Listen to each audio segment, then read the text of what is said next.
Happy Thanksgiving and welcome to the Soul Search blog. This Thanksgiving today, I am so thankful for many wonderful gifts. Thankful for my gracious wife, our wonderful children, and their spouses, whom we think of as our own. Thankful for our lovely home, plenty of food, a beautiful land to live in, and so many, really countless things to give thanks for. And I know they are gifts because I have friends who deserve all these things, yet live with homelessness, hunger, job loss, estrangement from family, and so on. So I'm grateful, deeply grateful for the gifts God has imparted to me. A man named Paul, a messenger of God, told his young protege Timothy, "Teach those who are rich in this world not to be proud and not to trust in their money, which is so unreliable.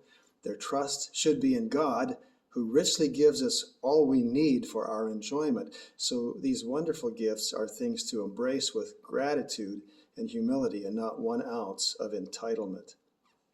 And when we are misled by our desire for more of everything, I remember what James, the half-brother and disciple of Jesus, said when he put it this way: "So don't be misled, my dear brothers and sisters. Whatever is good and perfect is a gift coming down to us from God our Father, who created all the lights in the heavens. He never casts a shifting shadow." In other words, he's reliable all the time. We might sometimes mistake the gift for the giver, or substitute the gifts of God for God himself, loving the gift instead of the giver. It's as though the gifts, though temporary in nature, come to fill the entire windshield that we're looking through. And that's all we can see, so we lose our sense of direction. We embrace God's material gifts with joy, but the gifts are not the source of that joy.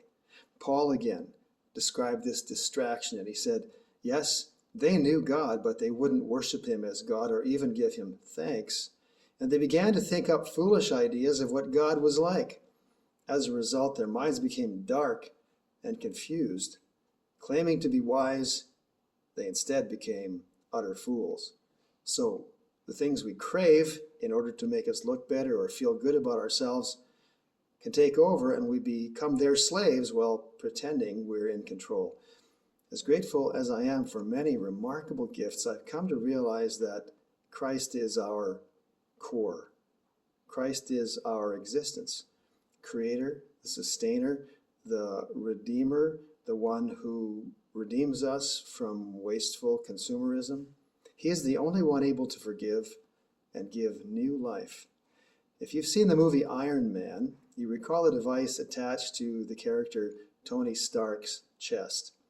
That round thing that lights up and gives him power. Yes, I know it's a poor comparison, but it illustrates how central Christ is to life. He restores us. With him at the core of existence, we experience purpose and hope.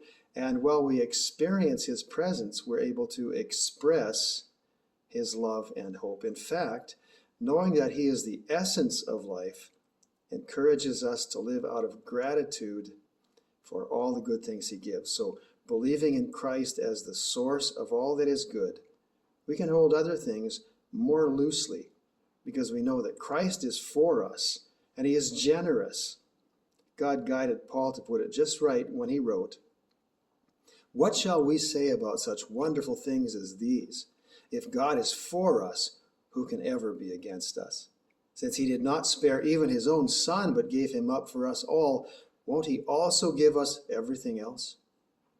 Happy Thanksgiving, and happy giving thanks for the perishable gifts and the great non-perishable one himself, Christ, the core of our existence.